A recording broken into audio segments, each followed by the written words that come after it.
Is if you're able to mute yourself when you're not speaking, which you can do by looking in the lower left-hand corner on your screen. For folks who are calling in on a regular phone line, there's a different procedure, but I think there's only one or two people doing that, and I don't have the instructions handy. If somebody else knows those instructions, please feel free to share them now.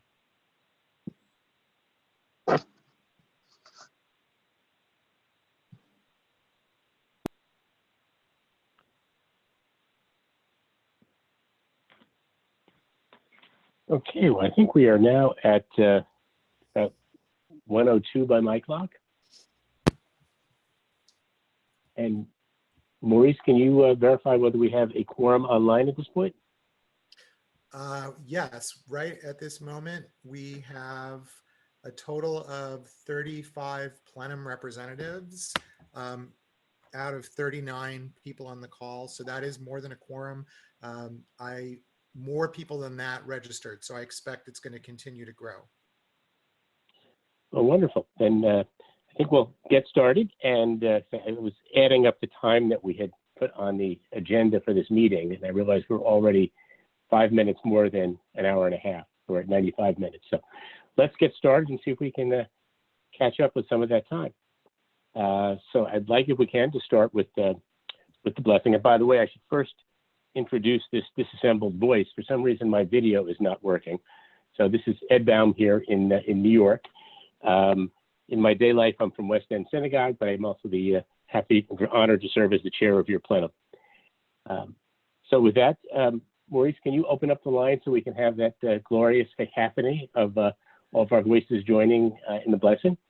Okay. And since I see an abundance, at least a few rabbis online here, I'd encourage the rabbis to lead us.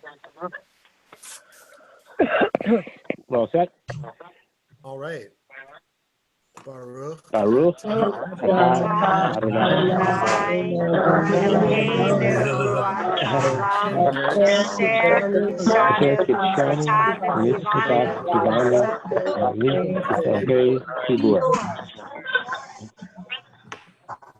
I think part of the reason why the cacophony gets, Maurice, please cut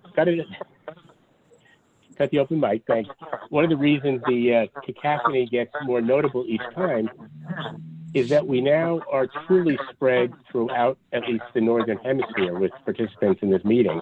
And I think as a result, with those signals bouncing up and down to the satellites, we have greater delays. As we've been our practice now for the past year or so, we're going to be asking 3 of our representatives to take a few minutes each to introduce themselves and their communities. And the one I will ask to speak last, and certainly not least, is a member of that new expansion of our greater community, which will be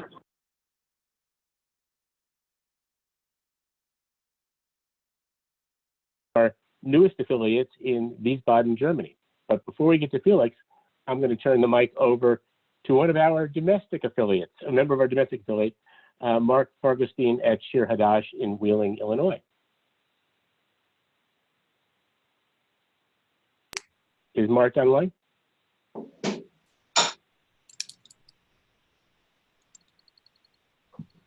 Well, as we wait for Mark to get online, why don't we pass on? I think I saw Margie Tickner's name. Yes, she's on my screen. Margie's from Beit Hatikva, right nearby here in Summit, New Jersey. Margie, could you take the mic and tell us a bit about yourselves and your community?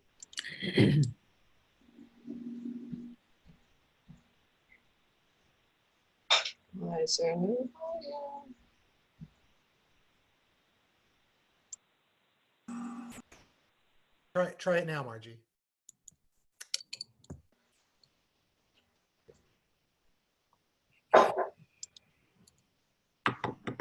You should be live, Margie.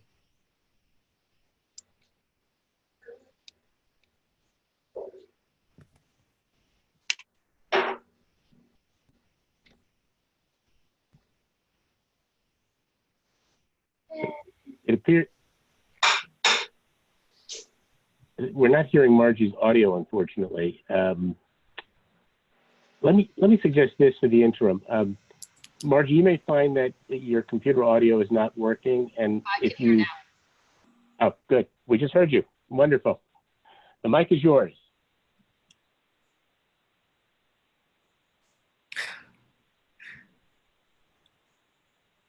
No, I can't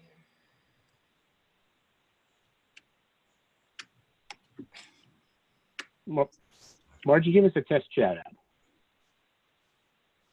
I'm sorry, say it again. We can hear you. Okay. So now it's, please introduce yourself. Hi, I'm Margie Tickner.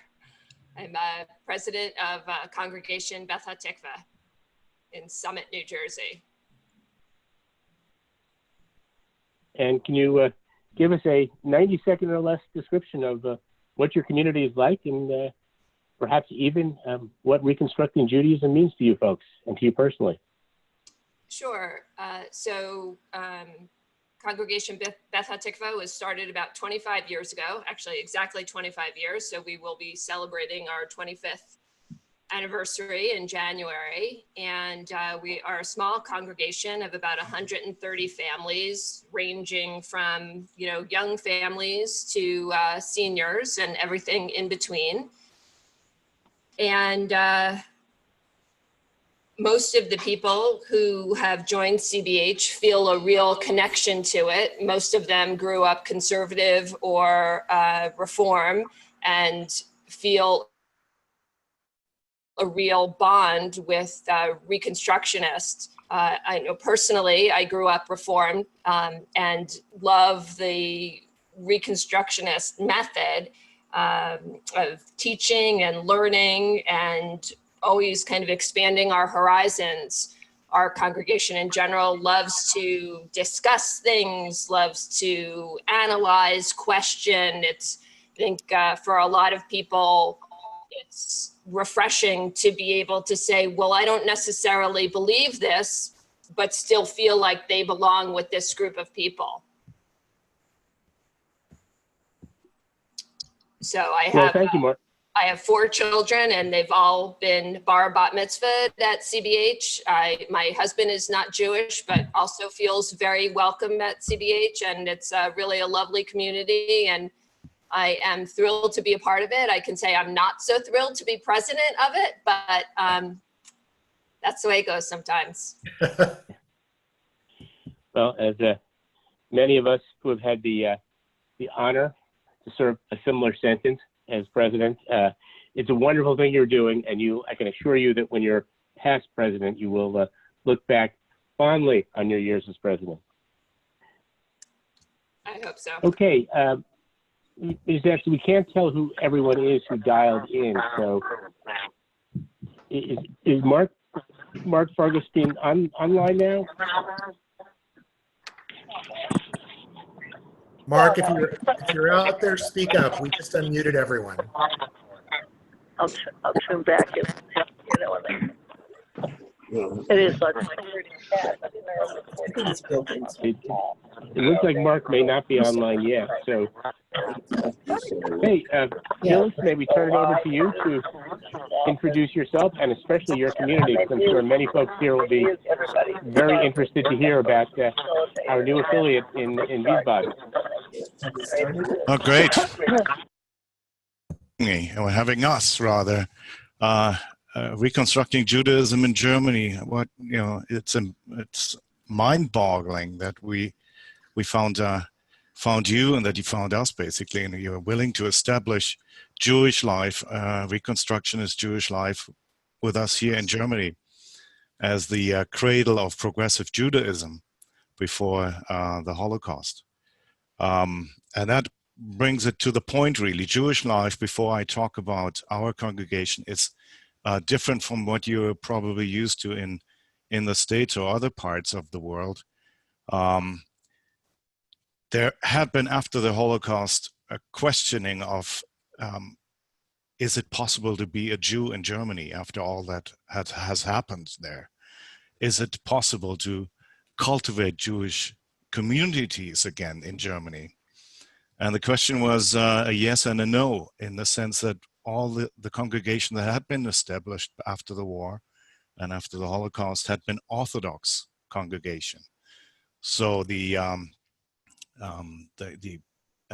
thrust of progressive Judaism has really lost its impetus after the Holocaust. So you have these smaller Orthodox congregation that renounce everything non-Orthodox, and it makes it very difficult to lead a emancipated, egalitarian Jewish life here in Germany. And so in the mid-90s, when the government decided, well, we have to promote Jewish life in Germany and invite Jewish people from mainly Russia to Germany, those congregations have been filled with Russian Jews with all together different stories and problems, of course, not knowing that there's actually something like a different stream of Judaism than the Orthodox that they have been introduced to in Germany.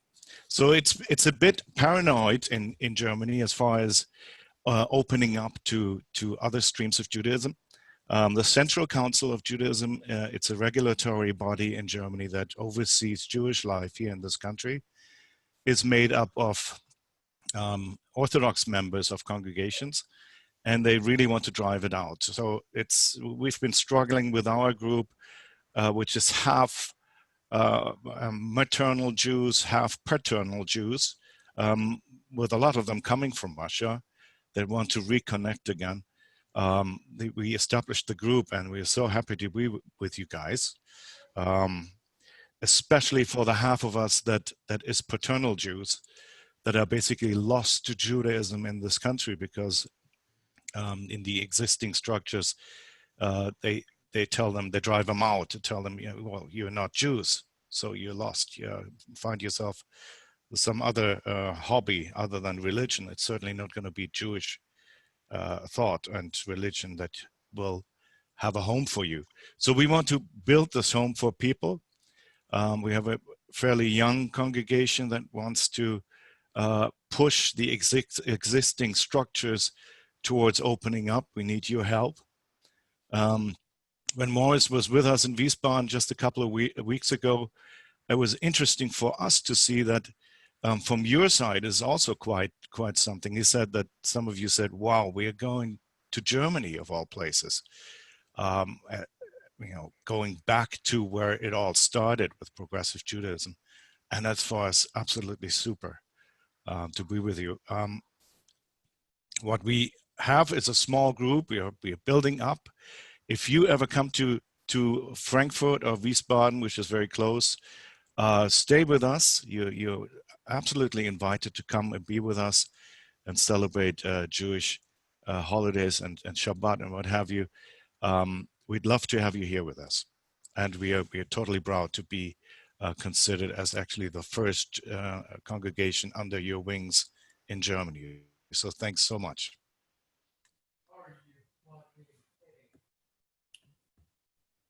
Well, thank you so much, Felix. And I'm sure be careful what you ask for, because many of us are very anxious, I think, to come visit and join you at the first opportunity. And I hope that your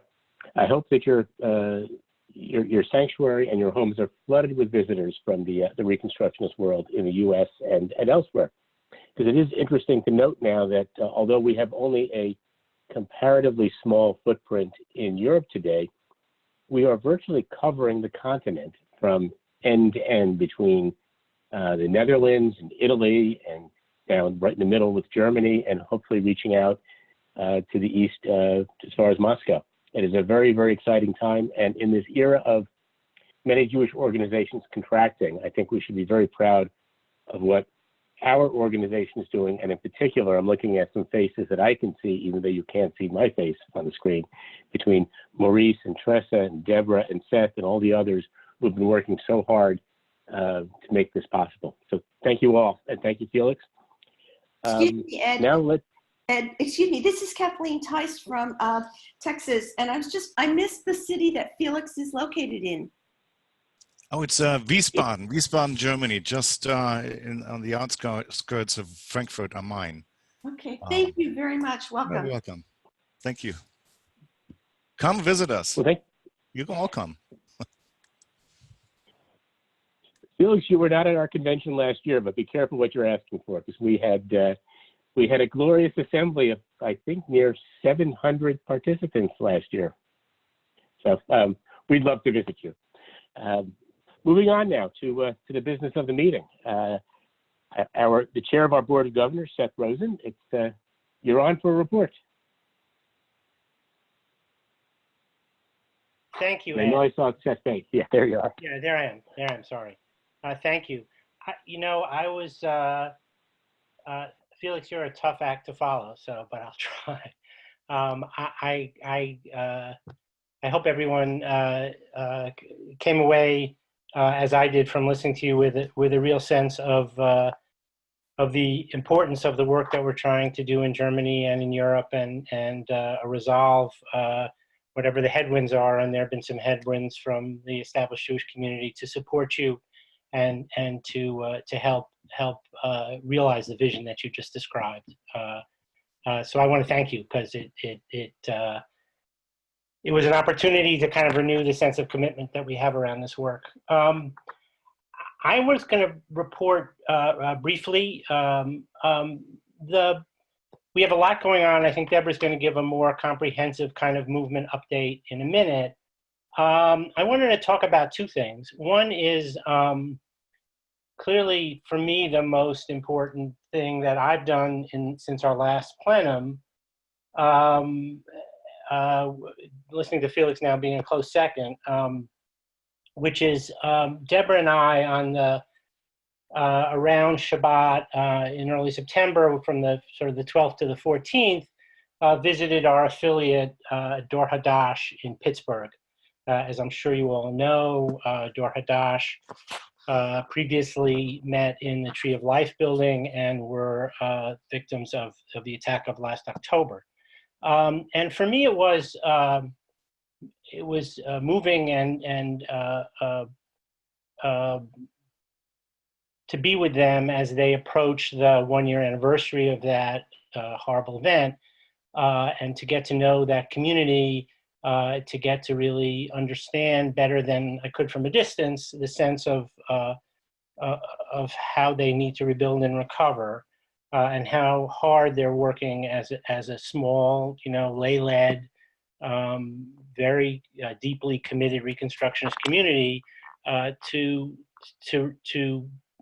build a sense of recovery. So I learned a lot, and some of what I learned is relevant to this plenum, I think, and particularly to the potential of the plenum that I hope we're able to realize. So as those of you who have followed a little bit know, as are many of our communities, the members of Dor Hadash are very deeply committed, as part of their understanding of Jewish community, as it is in many of our understandings, they're deeply committed to social justice and to activism around issues of social justice. And in the wake of last October, those commitments, to some extent, have focused around focusing on the issues concerning immigration in the United States and our welcoming immigrants in our communities. And their resolve around that issue clearly pre-existed last October, but has been strengthened by last October. And they're also very committed in the wake of what they've experienced to activism against gun violence. If you want to look, the members of their social action committee have formed a new organization called Squirrel Hill Stands Against Gun Violence, which is a 501c3 devoted to activism around that issue. What I learned from them, and what I committed to them, I think is very appropriate to bring back to this plenum. I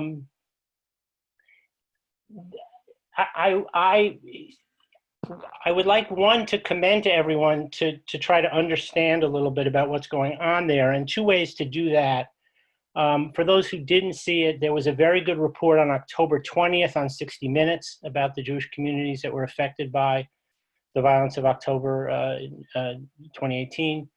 And there's a really very good article in The Atlantic of September 29th, which you can find online, which also talks about the way the communities that were affected by the shooting in Pittsburgh have responded to that, and in particular about Dor Hadash. And what I read in the Atlantic article was very consistent with what Deborah and I had encountered a few weeks before. And what I learned and what I want to bring back to the plenum is members of Dor Hadash are very interested in receiving the support of other Jewish communities and particularly Reconstructionist Jewish communities around, one, the support of them as a community and as a community in recovery, but second, as a support of their activism and support of their commitment to social justice. One of the things that I said to them and Deborah said to them was that I know that across North America and beyond, there are scores of Reconstructionist communities that would join with them in their activism and follow their leadership, and there are thousands of Reconstructionists who are eager to stand with them. My hope of the plenum had always been, and it still is, that the plenum would be a place where our communities could come to find support, could bring the issues that are significant to them, and could find from within the Reconstructionist community those who are prepared to stand with them around issues that are of importance to their community. So I would, as we, over the next year, or more, as we'll talk a little later about the plenum steering committee, I hope we'll find ways within the plenum to use the plenum to its potential and to enable us to reach across to one another, across to other affiliates, to both strengthen one another and support one another around issues and around events that are of importance to us all. This is the best place we have for the leaders of our congregations to talk to one another and to bring back to their home communities their concerns. My experience of Pittsburgh made it so clear how important it is for us to do that, how important it is for us to stand with one another, and how much meaning that has. So I would like to urge us all to figure out how and when and where we can stand with Pittsburgh. Go to the website, Squirrel Hill Stands Against Gun Violence, which is very illuminating. Let's reach out to our fellow Reconstructionists in Pittsburgh and figure out how we can support them. I'm not saying every community will do it, but I'm sure that dozens will. So that's one thing I wanted to say. I wrote a little bit about my experience there. Deborah wrote about it. If you go to this month's Reconstructing Judaism Today, I think there are links to last month's Reconstructing Judaism Today. There are links to some of what we've written and what others have written about the life of those communities, especially over the course of the last year. The other thing I'd like to tell everybody about, and hopefully down the road this will become more of a national thing. So we have a board, as you all know, the Board of Reconstructing Judaism. We meet 4 times a year. We have until now, except for convention, met either in Philadelphia or in New York. This March 27th to 29th, we're taking ourselves on the road, and we're going to have our board meeting in Southern California, mainly at KI and Pacific Palisades. But we're really going to try to do kind of a floating Shabbaton with as many board members as we can possibly get there, and spend time at the 3 of our Southern California congregations in 3 of our Southern, not only 3, but ideally in Orange County, in Malibu, and in Pacific Palisades. So the idea here is to obviously, one is the date for the meeting is March 27th to 29th.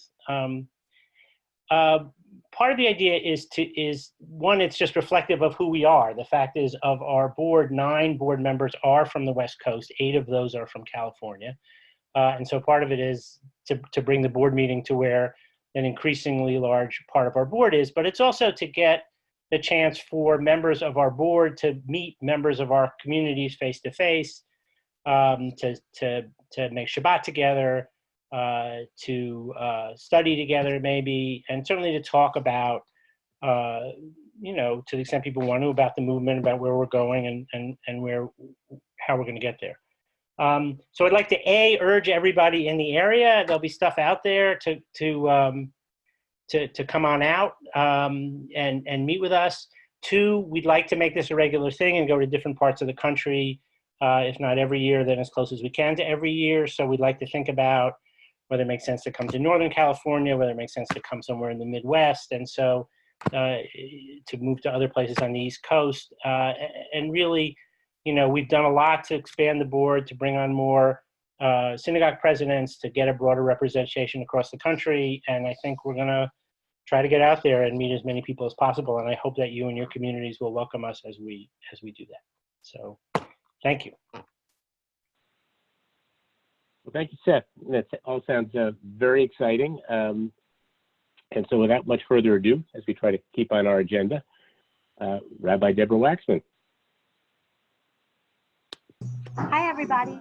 Can you hear me okay? Maurice, I can see you. Can you nod if I'm okay? Great, thank you. I am speaking to you from a coffee shop, from Starbucks in Palo Alto, California, because I have been in Northern California since the middle of the week,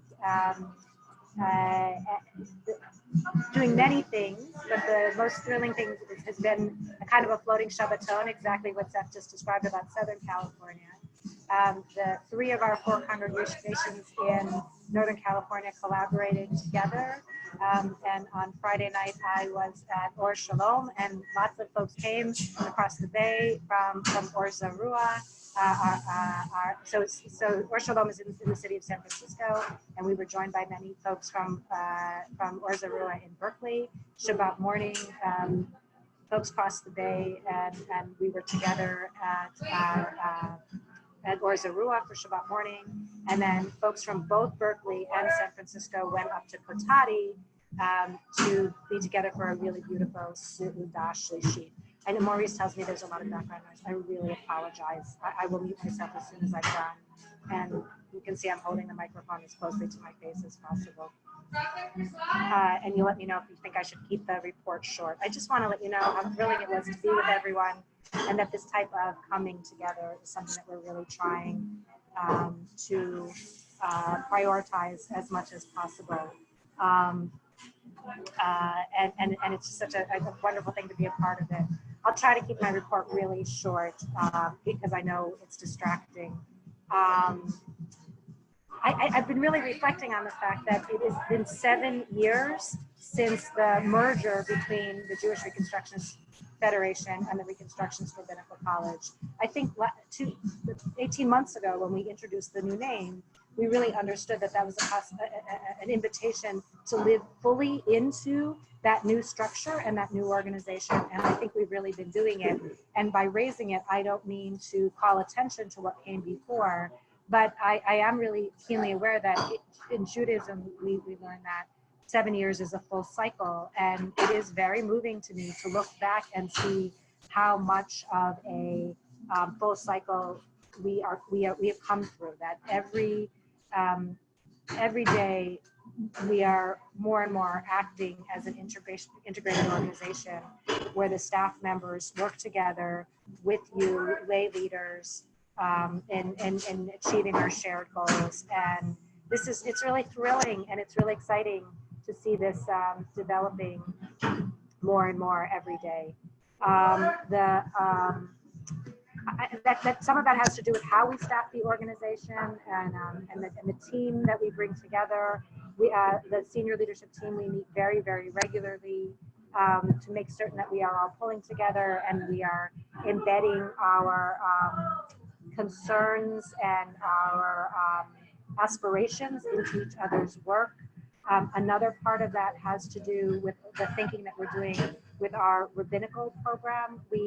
This year, the faculty voted on a new curriculum that will place field learning at the center of rabbinical training. And so we will be shifting over to a couple of years of residence in Philadelphia.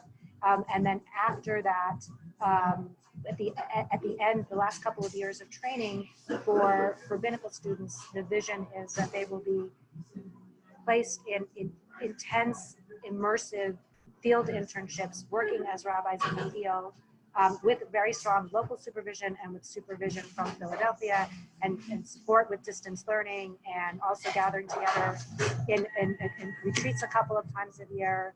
What that means, we hope, is that we will be better placed to work with you, members of and leaders of Reconstructionist communities, to create placements for advanced rabbinical students to be in your communities, either in congregations or perhaps nearby, to be resources and support. And so we're very excited to begin to roll that out with you. And that really, I think, represents one of the richest fulfillments of the potential of this merger.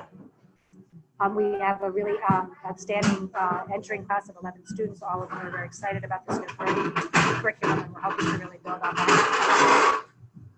I just want to also raise up just one other example of that is we have two faculty members who are retiring this year. One is Rabbi Dr. Nancy Fuchs-Kramer, who's been at the forefront of our again, I'm so sorry about the noise. She's at the director of our multi-faith studies program, and also Rabbi Mordechai Liebling, who has been directing our social justice program. And as we look past their retirement, we're looking very, very carefully about what kind of hires we should make, not only around what this would mean for our new curriculum, but also what kind of hires we should make so that we can bring staff people on to fulfill our mandates around these areas of vital importance, multi-faith engagement, and social justice across the entire organization. I think the last thing that I'll cut it short just because of the background noise, is I just want to raise up the outstanding work of the Department of Thriving Communities. Tressa Grauer, our VP, is on the call. So too is Maurice Harris. You have, and also Michael Weiss, Rabbi Michael Weiss and Rabbi Maurice Harris. This is a very lean team. There are a couple of other people, including Jackie Land and Rabbi Joel Alford, who works with us in placement, and they're supported by a really wonderful assistant, Jacob Weinberg. Very lean staff doing extraordinary work, wearing so many hats that sometimes it's dizzying, and really doing an extraordinary job fulfilling their obligations. Maurice works with us all, we know, through the Plenum. He helped to, he's the liaison to the Northern California congregation, so helped to smooth my visit here. He works with new affiliated congregations, and so worked with Felix, and just got back from a visit to Europe. And so we're so grateful for the extraordinary people working here and in partnership with you. And with that, I'll mute myself unless there are any questions.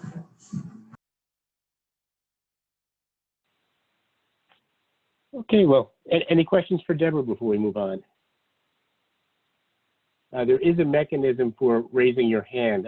Maurice, I don't know if you mentioned that at the beginning of the call, and so we're mindful of it. And of course, everybody, I take it, is familiar with the chat function as well on Zoom. We'll try to monitor that, although I will confess that at least on my screen, the chat font is so small that unless my ophthalmologist will join me this afternoon, I don't believe I'll be able to read it in real time. So with that, Deborah, thanks again for your kind words. My only request would be just for my regular venti iced mocha with skim, please, if you can arrange for that. But we appreciate your joining us today. Before I go on back to business, I will note as I look at the screen, it's a reminder of how spread out we are, because I see Deborah's in Palo Alto, and I see one or two participants outside in the sun. And here we are in New York on an absolutely miserable, cold, rainy Sunday afternoon. But then again, I also see at least one Eagles shirt, which reminds me about how glad I am to be on this call this afternoon and not watching the Giants game that's going on at this moment, because that can't be happy. In all events, thank you all.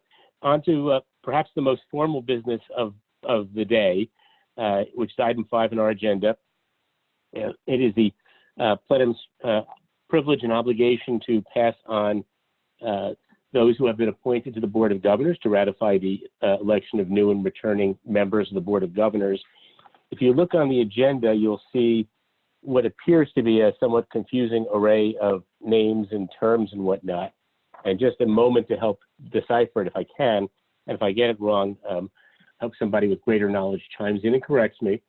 But under our bylaws, governors are typically appointed for 3-year terms. And after the governors are appointed by the board, they are then ratified by vote of the plenum, which is typically conducted once a year. You are seeing William Halpern's name here again for at least the second time in the plenum meeting. And that is simply a matter of deja vu all over again. Yes, you have seen it before. We had previously prematurely put his name onto the ratification process. We actually have to do it now again formally to get it right in the right order. In addition, you'll see 2 categories of governors who are being or were elected to extend their current terms, myself being one of those included. And that was because in the class that was appointed, the group was appointed in, I believe it was 2017 to 3-year terms, we had an unusually large group. And so to even out the class sizes throughout the board, so we have more of a regular turnover of terms for the governors, as you can see, were asked to and agreed to have their terms extended by 1 or 2 years, just to better balance our class years on the Board of Governors. And then the rest are in regular order for reappointment of governors who have served, as the categories indicate, 1 term previously or 2 or more terms previously. So that's the group. So without further ado, what I'd like to ask is that if we have a motion from someone in the group to for a vote to ratify the appointment of the governors listed on the agenda. Do we have somebody moving? So moved. Hold on. I'm sorry, who was that? Lissy Medvedev, moved. Thanks so much. Do we have a second? Don't be shy. We need a second. This is Kathleen Tice from Texas. I'll second that. Thanks so much. Okay. We can do this one of 2 ways. You all should see the voting thumbs. So we're going to count this 2 ways. If you would like to vote affirmatively in favor of the resolution, please hit the button and hit thumbs up. If you can't figure out where it is or how to do it, please either unmute your mic or just wave vigorously with a thumbs up on the screen, and we will take that as an affirmative vote. So all in favor of the slate, please say aye, raise your thumb, or hit the virtual button. Hi. This Hi. is Howard. This is Howard Aye. Schwartz. I don't see the thumb or anything else. If you click on there's a button that says Show Participants. Yeah. And it should then give you a panel on the right-hand side that lists everyone's name. Ah, okay. And at the very bottom there's a button that says Raise Hand. Ah, okay. Got it. And if we're telephoning in, I have no screen. What do we do? Say aye, please. Aye. If you care to so vote. Yes, right. Anyone else? Thank you, Val. Anyone else, any questions? This is Deb. We got you. Okay. Now I'll ask the second question. Anybody wants to say nay? I guess there's no thumbs down, so just, I'm sorry, say nay or make an appropriate motion on the screen. Thank you, hearing none. Any abstentions? Hearing none, the motion carries. Thank you all, and thank you for being so flexible with our hybrid voting system here. Okay, the next topic on the agenda is mine. It's to discuss the Plenum Steering Committee and the process of forming the Plenum Steering Committee. Just as a brief recap, particularly for the newer members of the Plenum, last spring, last spring, the plenum adopted 2 resolutions that were the product of about a almost 2-year-long study by a group we affectionately call the opt-in group to find ways to enhance the operations of our plenum.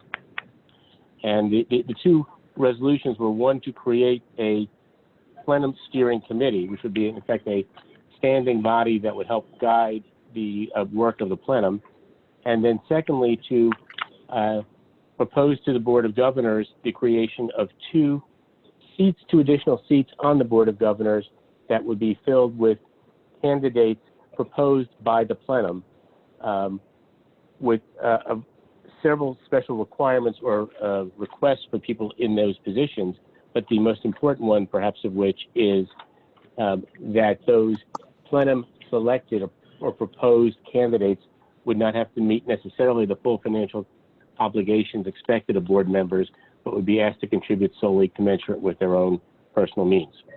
At our spring meeting last May, the plenum adopted both of those resolutions, and I'm very happy to report that at the following meeting of the board that June, the board approved those resolutions as well, so they are now in force with respect to the plenum and its membership. With respect to the steering committee, the resolution, and I should repeat that the resolution was attached to the meeting agenda that Rabbi Maurice had sent around. So for any of you who need a refresher or have not seen it before, the details of the resolutions are in or attached to the meeting agenda. It calls for the creation of this steering committee, that will consist of 9 members plus the chair of the plenum. And the steering committee has a number of roles, one of the most important of which will be to assist in creating the agenda for each of these meetings and for facilitating the development and presentation of items that are brought before the plenum for discussion and at times for consideration and vote. To create the committee itself, we're ultimately going to need to fill 9 positions to constitute the steering committee.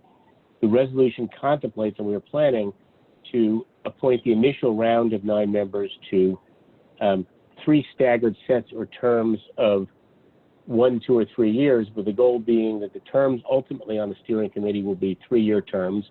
And by having the 9 members split into 3 classes, we will have 1/3 of the steering committee rotating off every year and a new 3 members coming on. To facilitate the selection process, early last September, Rabbi Maurice set up a nomination form online to encourage nominees to come forward and become part of the steering committee. As you may recall, or you may have seen from that the message that went out, actually, let me take it a step back. Who can serve on the steering committee? There are specific criteria that are laid out in the resolution, but in very brief substance, to be eligible to serve on the steering committee or to be nominated for service on the steering committee, an individual, a nominee, has to be either be a current plenum representative or have served on the plenum within the 2 calendar years preceding the time in which he or she is nominated, and in either event have participated in at least 2 plenum meetings during the prior 2 calendar years. Taking away the detail of that formula, it's basically designed to ensure that steering committee members are people who have been actively involved in the plenum within recent years, so they're aware of how the plenum functions and what our issues are. And there are some additional requirements set forth in the resolution. In terms of who can be nominated or how the nominations can happen, we set up several different alternatives. One, we provided that any then incumbent plenum representative, congregational president, or in the future member of the steering committee itself, can nominate candidates for selection to the steering committee. Number 2, we provided that the chair of the plenum or the president of Reconstructing Judaism can nominate. And number 3, and this is important, we also allow for self-nomination to the steering committee by any then incumbent plenum representative. So Rabbi Maurice's call was sent out to in effect, all those constituencies in early September for nominations to the steering committee. It's a very simple form to complete. The good news is we received 4 very strong nominations for service on the steering committee. The bad news is, if you do your math, we have 9 spots and we received 4 very strong nominations for service on the steering committee. So we made a determination a few weeks ago, because we had to have sufficient lead time before the meeting to constitute the committee, that rather than, in effect, exercise as a backstop and immediately turn to having Rabbi Deborah or myself nominate the remainder of the committee, we would defer the actual appointment of the steering committee to before the next plenum meeting, and in effect reopen the nomination process with strong encouragement from the chair here to others to step forward and either nominate potential members to serve in the steering committee who they feel will contribute well to that committee, or self-nominate if they feel that they would like to join the committee themselves and can serve well. So what we are doing at this juncture is we're going to reopen the process. Rabbi Maurice is going to reopen that online form. We're going to keep it open until January 15. We'll send out further information to the groups to encourage people to resume the nominations. And then after that January 15th deadline, I hope we will have a larger slate of nominees and we can complete the process. And if need be, and we need to resort to myself or Rabbi Deborah going through the nomination process, we'll hopefully have a smaller group of seats to fill at that juncture to work through that. A reminder again, you can self-nominate, or you can do that most wonderful of things and honor a colleague with whom you've worked in the Reconstructing Judaism world to serve on the steering committee. I think it will be a fantastic opportunity to shape the not just the development, the further development of the steering committee itself, but really to help shape the future of this plenum to serve on the steering committee. And I would strongly encourage anyone who is interested and, of course, motivated and willing to spend a little more time in some meetings with myself or whomever may next occupy the chair, please step forward and nominate a friend. Before I go on to my next topic, related topic, does anyone have any questions concerning the process or how we'll handle that going forward? And if you do, hit the raise hand button if you can figure that out, or gesture or unmute yourself. Okay, seeing or hearing none. The other half, I think I see. Hal, do you have a question? Or hey, am I on now? This is Josh. I just messaged my chat, but what do you think the time commitment is for the steering committee members? Very good question. We are planning on having at least one meeting before each plenum meeting, and that would be the principal meeting to plan the next plenum meeting and to work through the agenda. I think we should expect that initially there'll be additional meetings as the steering committee gets up and running. Probably no more than 1 or 2 per half year, since we work in half-year cycles in plenum. I'm going to get to in a moment the other topic that I have, which relates with the steering committee in terms of potentially creating a task force within the steering committee, but that's not necessarily going to be something that will take time for everyone. Thanks. Anyone else? Any questions or thoughts? Okay, very good. So the other work that our opt-in group had done, and then they spent about 18 years doing just great work evaluating a very thorny problem, a very thorny governance problem for the plenum and how we operate, which is the question of whether we should continue with the system we've had since the merger, at least, of each constituent congregation having one vote in any matters that come on for a formal vote of the plenum, or whether we should adopt some other form of voting system that allows for an element of proportional representation reflecting whatever measure one might have of the relative size of communities, whether it be number of members, some measure of economic contribution has been proposed, or other measure of the to recognize the significantly varying sizes of our communities within and among the 100 or so constituent communities. As I said, the opt-in subgroup that tackled this issue, I think, fully exemplified just how challenging the questions are, because they worked for 18 months. They came up with some very detailed and thoughtful potential proposals, but ultimately they reached a stalemate. They found that they were as split as others in terms of, maybe it's reflective of our political times. They reached a stalemate on whether and what to recommend. I'm sorry, everyone. I'm sorry for equating the group that way. But what was also interesting is we even at one juncture gave them, for any lawyers here who try cases are familiar with the concept of an Allen charge. And an Allen charge is when you have a jury that's deadlocked and the judge basically begs the jury to go back and really try again, please try again and reach a verdict. We had our group do that, and they still were fairly evenly split, which I think shows the challenges of the issue and the depth of their dedication to trying to work through these questions. We're not giving up on that. I think the issue, it's a broad consensus, the issue is one that needs to be worked through further. And so one of the tasks that we're going to involve at the steering committee with is developing the mechanism for carrying forward that work and continuing to bring it, hopefully, to conclusion with some proposal that we can consider through the various stakeholder groups within the movement can consider. Whether the steering committee ultimately does that as a committee or appoints a task force that has a subset of the steering committee or brings in outside elements, that will by the event of us first forming the steering committee. But that's the current plan for taking the issue forward. We will not allow the question of the issue to just fade away.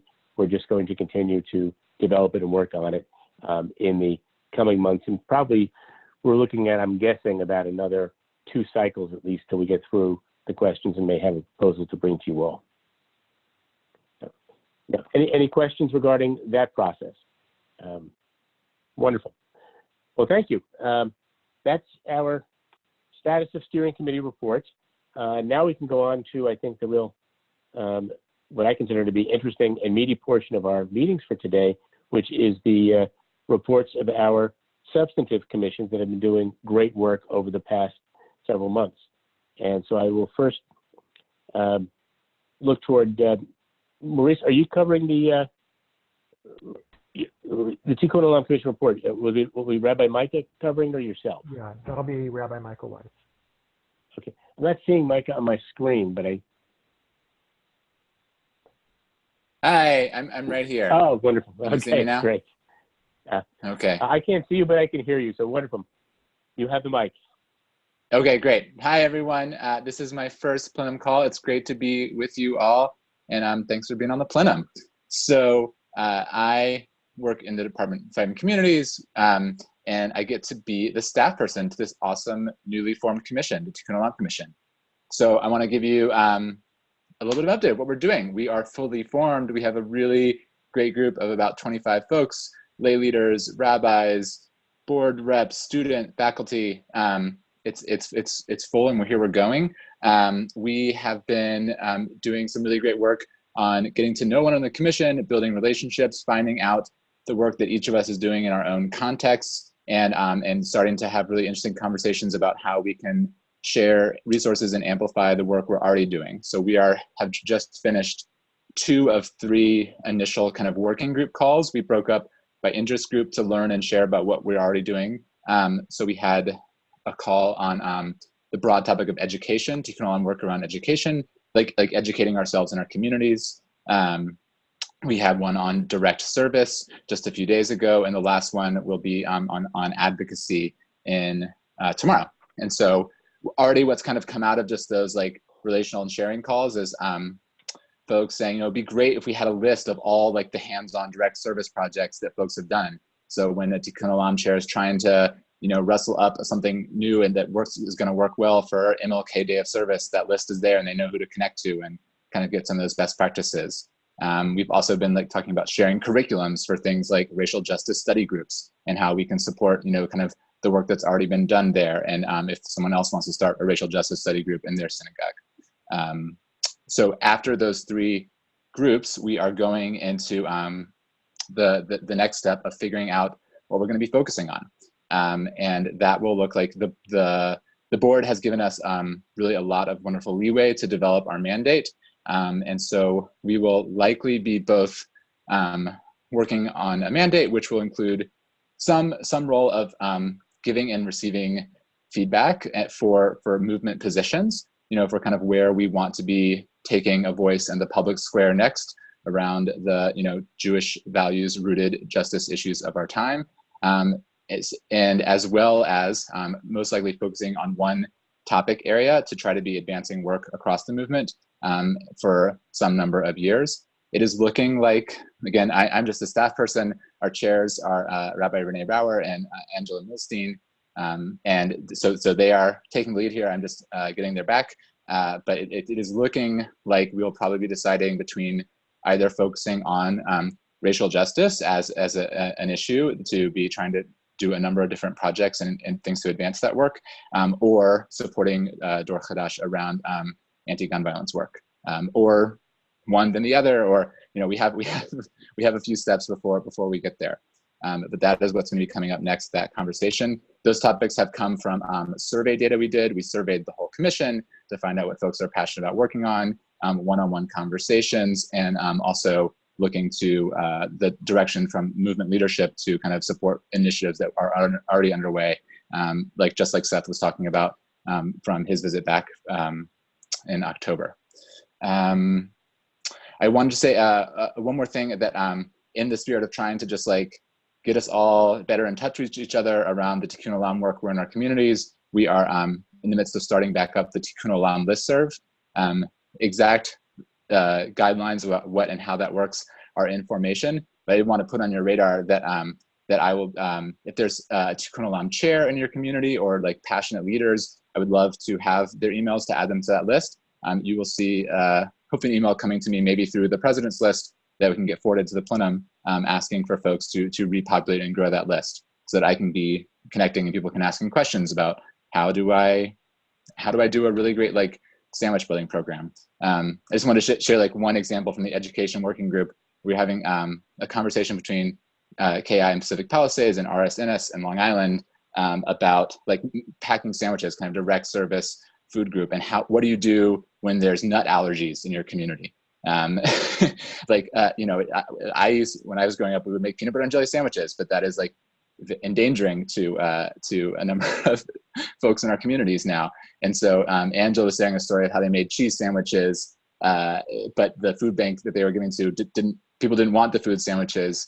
But then RSNS suggested a kind of soy nut butter that was good for most nut allergies and was still pretty popular with the population who was getting the sandwiches. So it's small, but the more moments that we can have like this, and the commission can be helping on not just direct service, but advocacy, education, all the great work we do.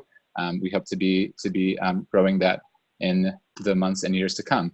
The last thing I want to share is that the one more thing we did is we did a resource call on immigration advocacy and justice work. We had about 35 people. No, sorry, was it 25 or 35? Both numbers are great. The number slipped my mind now. Folks joined, and we had a number of different lay leaders in the commission talking about what their communities have been doing for Tikkun Olam work around immigrants, asylum seekers, and refugees, which is certainly, I think, another thing that was on the hearts and minds of many people on the commission, and work that a lot of people were already doing. So we wanted to kind of share out across the movement ways that folks can get involved. And I feel like from the recording of the call and the resources we shared, there was 15 or 20 tangible projects or advocacy things you could do in one's community. So I hope that a lot of Tikkun Olam commissions or groups were very busy after that call with some new ideas. I will pause here and take any questions. And let me just suggest, if anyone has a question for Rabbi Micah, either hit your thumbs up button, wave vigorously, or just unmute yourself and interject. This is Margie from Summit, New Jersey. Can you hear me? We can, yes. Thank you. Okay, so Micah, I had read in the Reconstructing Judaism newsletter about the Shabbat, refugee Shabbat, and the yes. Partnership with HIAS. So I think that's wonderful. We've actually had the highest speaker come to our synagogue. So do you have other ideas for speakers? We actually have a social action Shabbat the second Friday of every month. So we couldn't do it on the date that you talked about, but we could do it the week before. So do you have some other ideas for what to do? As you said, highest speakers are in limited demand, high demand, Yeah. and limited availability. Yeah, that's an awesome question. One thing is, I think if you can connect with me offline, I can try to see maybe who's on the commission who is doing similar work in their community, might be able to connect from just a Reconstructionist community. So I'm happy to do a little looking at the map and see if I can make a connection. It's also possible that a program could Zoom someone in, one of the people from our commission who spoke on our call. HIAS has some really awesome online resources. It's worth looking at what they're putting. Like when you sign up for Refugee Shabbat, they give you a whole lot of different things that you could be doing. And the other thing I wanted to suggest was partnering with local organizations from different faith traditions, immigrant advocacy groups. It's very possible that there's someone just around the corner from you who's also interested in this work and has a whole list of speakers in town who might not be from the Jewish community or from HIAS, but are doing amazing work and would be great folks to connect with. So I also would be happy to connect offline to help figure out who that might be in your particular context. Actually, now that you've said that, I will do a shout out to an organization that we have sort of formed a interfaith relationship with, which is an organization called First Friends of New Jersey. And there might be other types of organizations that do similar work, which is for immigrants who come into Newark Airport and are arrested immediately, even though they claim political asylum, and they are moved to a prison and processed over 2 or 3 days. And then they are sort of checked out of the prison at 9 o'clock and left in the parking lot. And so this group, First Friends, works with how do they support those immigrants. One of the things, a simple thing that they do is they collect phone cards so that they are able to, call their loved ones and tell them that they're safe. But so I don't know if it's a national organization, but they definitely have a chapter in New Jersey. It's called First Friends. And I'm sure I can put the email in the chat so that if people want to reach out to them, if they're looking for speakers, again, maybe it's they have some national counterparts. I think Texas has a location also. Amazing. Thank you for telling us about that holy work that they are doing. It sounds so important. I just wanted to, 2 last points. One, there was a chat question. What is HIAS? HIAS is the Hebrew Immigrant Aid Society. If I took a poll of whose parents, grandparents, or great-grandparents were helped to be resettled to this country by HIAS, I think a number of people would raise their hands. Their roots are in helping Jewish refugees, but since then they have really expanded their work to helping resettle refugees in a global context, and are one of the main providers for government contracts here. And quite frankly, are under a lot of heat right now, as the presidential determination numbers for the number of refugees can be resettled have been set at a all-time low this year. So if that's an issue that you feel like doing some advocacy work around, they're great folks to connect with on that. And the last plug I just wanted to make for another program that we've co-sponsored is TRUA, the Rabbinic Call for Human Rights, is asking people for this year for Human Rights Shabbat, which is either the 2nd or 3rd week of December, to this year make a commitment to doing some kind of racial justice work in your community in a year-long kind of process. So that also will be an information coming out from me through the President's Listserv. If you haven't yet seen it, there's links in the previous leadership briefs, but I think it's a really wonderful opportunity, and it can be something really small, as just like talking about best anti-bias practices with greeters at Shabbat, or doing like a racial justice study group, or getting more books in the library, in the synagogue library, that have representations of Jews of color, or art on the wall. There's so many great things that our communities can be doing around this initiative. So again, happy to connect offline and look for some more information from me about that. I think that's all I got. Okay, well, thank you so much, Reverend Micah. Did anyone else have any further questions, or can we move on to the next agenda item? Wonderful, thank you. We look forward to welcoming you back for many more presentations at future meetings. Looking forward to it. It's great to be with you all. Thank you. Next item is a report on the Joint Israel Commission. Maurice, is Rabbi Megan with us today, or are you going to carry that? Megan had to send. You're muted, more. How about now? Can you hear me now? Yeah, fine, thanks. Okay. Megan had to send regrets and conferred with me briefly about the main thing to share, which is that the Joint Israel Commission met on November 10th and unanimously approved a proposal that they are getting ready to send forward to the boards of Reconstructing Judaism and the Rabbinic Association. And this is very freshly baked news. I haven't actually yet had a chance to draw up the minutes, but the gist of the proposal is that they are offering to task themselves with doing some research on and to try and identify sort of what are the most important issues that might be worthy of more in-depth and proactive essay writing and conversation convening on the part of the central organizations of the movement, the Rabbinic Association and Reconstructing Judaism. So in other words, they are proposing that they function as a kind of think tank that then puts forward their best ideas about which issues are the most important to tackle. And they make a couple other recommendations about the process of handling quick turnaround emergent event responses. And the gist of those recommendations are that they're encouraging both boards to look for ways to do less of that, if at all possible, and to spend limited energy and resources more often on sort of thought pieces and or multiple sets of named editorials that reflect a variety of viewpoints. So just to back up a step for folks who haven't been tracking what the Joint Israel Commission's power and authority is, it is an advisory commission. It has the power to make thoughtful recommendations.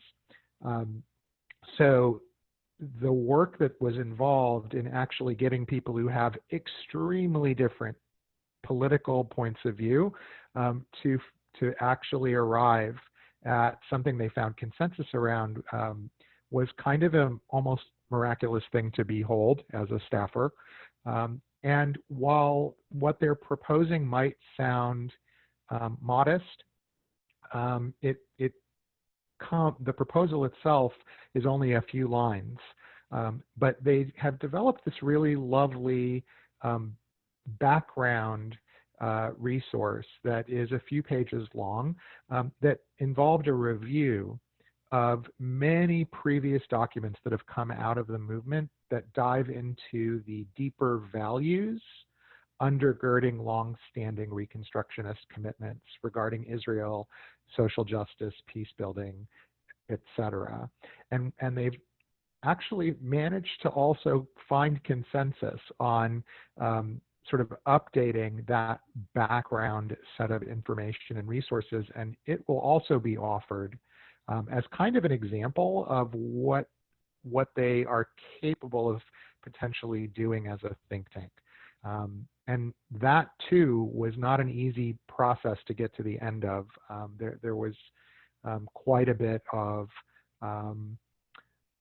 candid disagreement and at times some heat. But the co-chairs invested a lot of time in the first year and a half of the commission's existence on building trust and building the trust that's needed for civil discourse, and being able to disagree and still be friends. And I think part of what I can report is that has paid off. So that's the main news to report. Believe it or not, when we reach March or April of 2020, we'll be knocking on the door of the end of 3-year terms for the initial co-chairs and for the initial cohort. So you'll be hearing some updates about the process that'll be involved in nominating some of these positions, and there is a plenum role that's involved in that process. And I think I'll cut it short there. Does anybody have any questions that you'd like me to share with Megan, who is currently serving on her own as chair because the lay co-chair, Rich Frieden, had to step down for work reasons and personal reasons some months ago. But I'm happy to relay questions.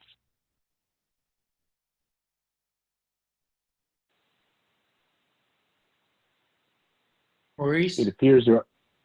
Go ahead, Hi. please. It sounds like you're talking about the proposals to develop sort of more at-length analytical or pieces on various issues. What's the intended audience for these pieces? Are they for Reconstructionist communities to discuss? Are they, conversations pieces to stimulate conversation within the movement? Are they opinion pieces to be put out in the general world speaking for the movement? What's the audience here? That's a really good question. That's not actually a question that the commission members addressed very directly. I think what they were doing was they did a review of all of the statements and essays and thought pieces that have come out of Reconstructing Judaism or the Rabbinic Association or the Evolve project, which if you haven't explored yet online, I'll post a link. But that's designed as a forum to try and include a very wide range of thoughtful voices and divergent viewpoints on complicated issues, including Israel-related issues. And I think there's a range of audiences that, I think what the commission members came to in arriving at this consensus was realizing that they wanted to, they had a piece of advice to offer, which had to do with, it's their shared perspective that there would be a lot of benefits to both the arms of the movement to be less encumbered by having to do a lot of frequent response statements to emergent events, and to put more of that limited energy into more complex, nuanced, and thoughtful content generation. But that's the piece of advice they're offering, which then the others can take or leave. The offer they're making in terms of work they're willing to do is, I think, really just in its embryonic stage. I think they want to hear whether there is, in fact, an interest from the two boards in them doing some of that work. And I think the question of who the audiences would be, it hasn't even been addressed yet. Can I?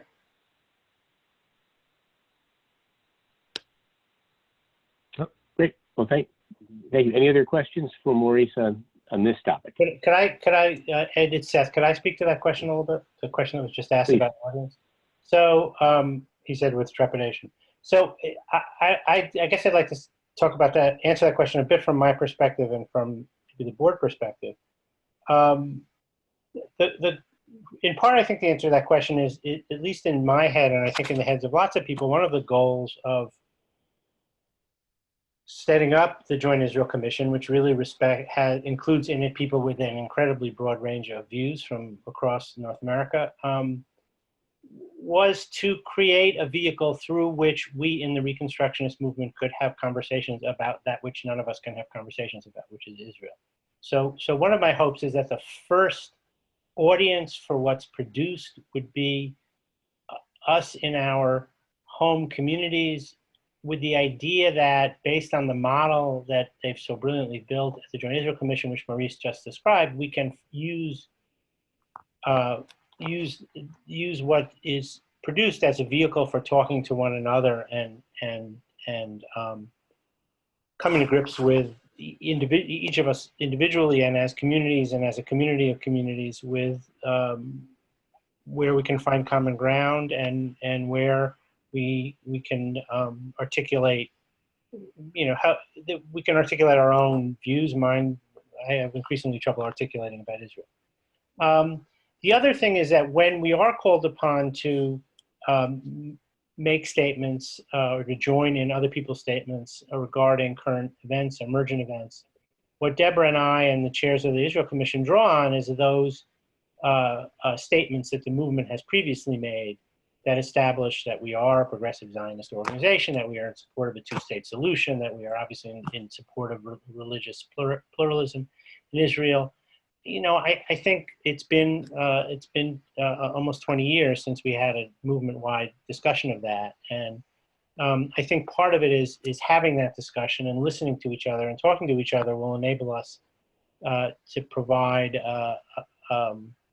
the kind of understanding that we can use to then respond to the horrible and less horrible things that we need to respond to, and to make sure that what we are expressing is really a reconstructionist, progressive perspective that is as broad as possible, that reflects as broadly as possible the views of the movement. So hopefully there'll be vehicles for that, and then we can think about what we put out to the world.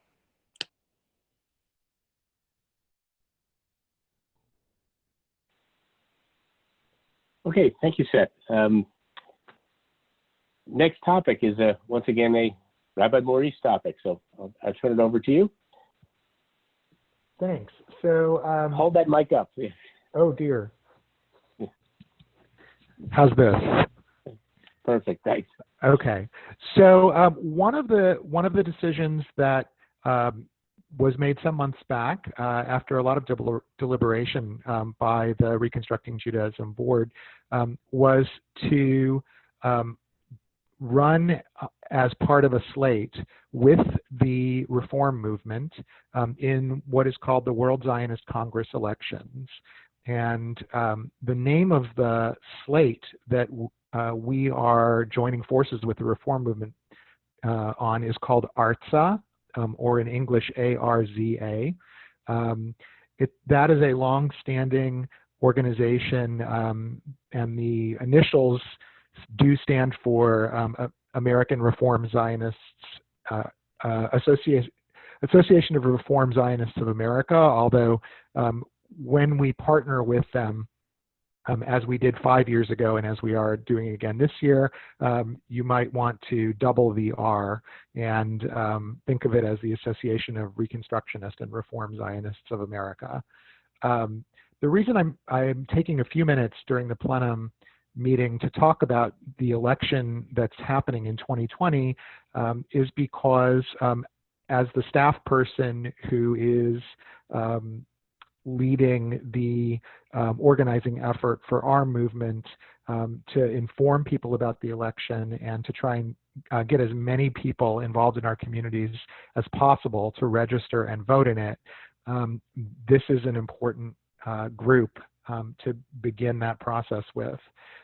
Your presidents, executive directors, administrators, and rabbis have already been receiving a variety of emails and other communications about this.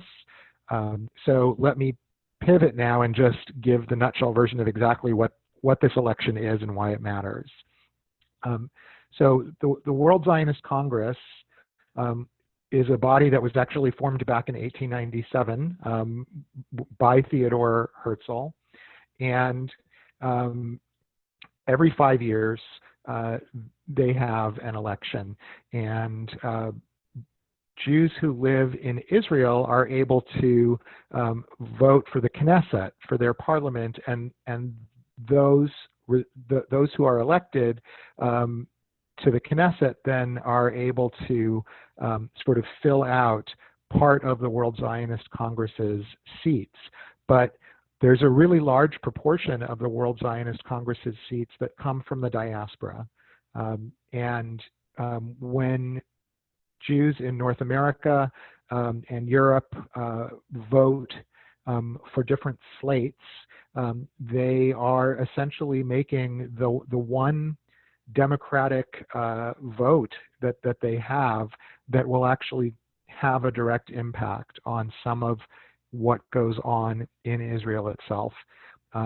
So the Artza slate, like some of the other progressive Zionist slates that have run in these elections, it is supportive of things like strong civil society in Israel, Jewish pluralism being the law of the land in Israel, an Israeli government that is committed robustly to peace building and working towards a two-state solution, LGBTQ rights in Israel, women's rights and families' rights at the Western Wall.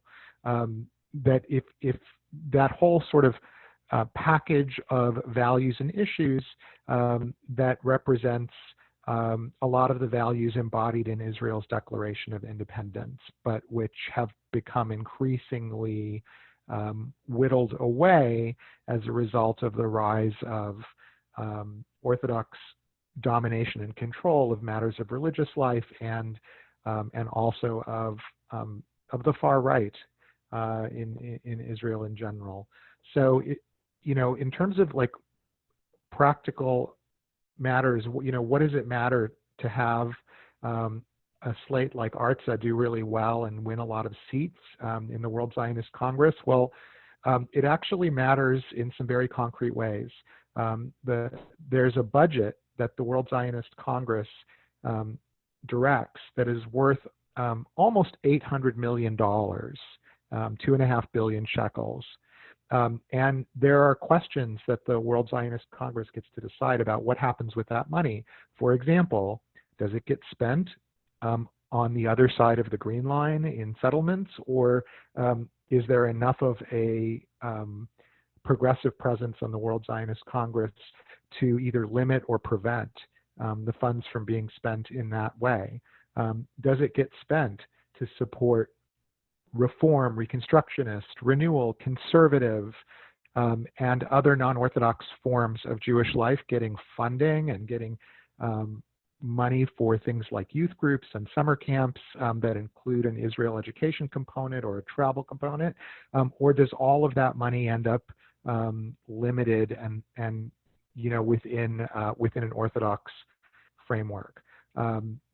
There's even questions about what are the levels of support for funding and the educational impacts of education around environment and climate change and issues of environmental justice in Israeli society. So this is an election that kind of flies under the radar for a lot of people, and the World Zionist Congress has barely gotten out of the 19th century in terms of their bureaucracy and the ways that they have set this thing up. But there is a two-step process. We will be sending out lots of communications to plenum reps, to presidents, to executive directors, to others. And we just want to ask for your support and your help. You can register to vote, and if you decide there's a different slate that you like better, you're free to vote for that slate. But we are partnering with the Reform Movement for the Artza slate. So that's all I wanted to say for now. I'll post a link in the chat function where you can sign up to be kept informed or even to help as an organizer in your own congregation. And I'll stop and see if Deborah or Seth or anyone else has a comment. Yeah, I'd like to add a word. So you should know we actually had a couple of suitors for who we would partner with in the World Zionist Congress election.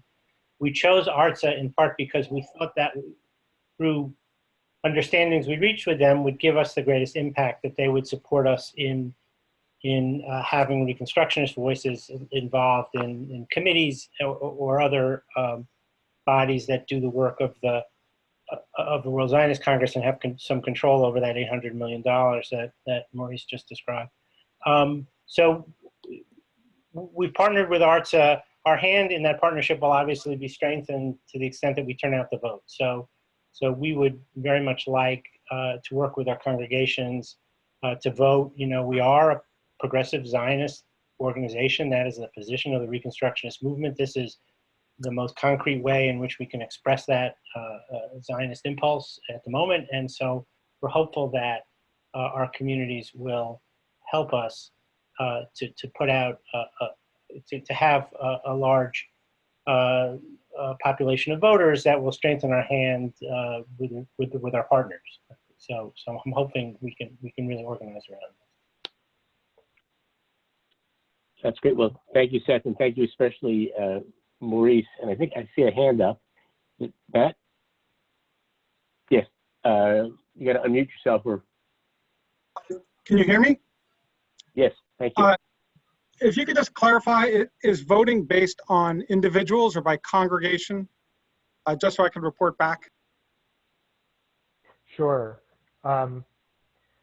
So voting is basically all American citizens who consider themselves to be Jewish and who are 18 years old or older are eligible to vote. And basically it's a two-step process. It takes about 90 seconds. And the election period lasts a couple of months. It begins January 21st of 2020, and it will extend to about the third week of March. And what we're doing is we're sending around publicity material that has a link that so that if you use the link and sign up, what we'll do is we'll make it as seamless as possible. As soon as voting begins, we'll send you a personal reminder with instructions. You do have to click on a link, go to their website, pay $7.50. That's what they charge to defray the cost of the election. And then they'll send you a code, which you then input back in to verify yourself, and then you have all the slates in front of you. So it is an individual voting election. And to give you a sense of the numbers of people who've tended to participate, they've been sort of shockingly small. Like 5 years ago, I believe the ARTSA slate garnered under 50 or 55,000 votes. And yet, even with that vote total, it was able to win a very large number of seats. We're working very intensively with the lead organizer who was hired by ARTSA, who I am very impressed with, and we're hoping, maybe even to double that number of votes and have an impact. And I'll just mention one quick thing anecdotally. When a colleague of mine who's very involved in this, a reform rabbi, was in Jerusalem a couple months ago, he happened to bump into someone named Bougie Herzog, who used to be the head of the Labor Party and who is also now the head of the Jewish Agency. And he basically told my colleague, what are you guys doing about making sure that progressive American Jews turn out in big numbers for this election? We desperately need it. The far right has gotten such an upper hand in matters of religion and state and policy writ large, that we're really, really hoping that there can be some countervailing factors. And I was quite struck by that direct appeal. I will say not everybody in our movement, as we know, is a U.S. citizen. So for Canadian or European Jews who want to be involved, there are slates that you can choose from. And I've posted my email in the chat, and I think all of you have my email. So just be in touch with me. You can still vote even if you're not American, and you'll have a similar range of options. I'm going to close this off now in interest of time. Well, thank you so much, Maurice. And this is all very interesting. And lest anybody be deterred by the $7.50 charge, just think of what Michael Bloomberg is paying this weekend to participate in the election. On that note, in lieu of new business, I'd actually like to take 2 minutes just to recap what we've done today. This has been a wonderfully substantive meeting. We've received a great deal of information from the various presenters, and I think particularly Rabbi Maurice now needs to go get a cup of coffee or something to regain his voice for all the speaking. But I would encourage everyone to, number one, look at the chat room post, because there's a vast amount of information that's been posted in the course of this meeting. And also think of what you've heard and hopefully taken a few notes for things of interest. We are all here as representatives of our communities. So please do be sure to take back to your respective communities what you've learned in the meeting today and some of the resources that have been posted and are available, as you can see on the chat. And if you have any questions or if there's anything you didn't quite grab and quite catch up on, let us know. And in particular, Rabbi Maurice is our staff, where I volunteer you. Once again, reach out, let us know, and we'll get you the information. But it is our goal to make these plenum meetings as interactive as possible and as a means for you folks to gain information and then to reach back out to your communities to disseminate that information and then bring back to the plenum meetings in the future questions or concerns that your communities may have.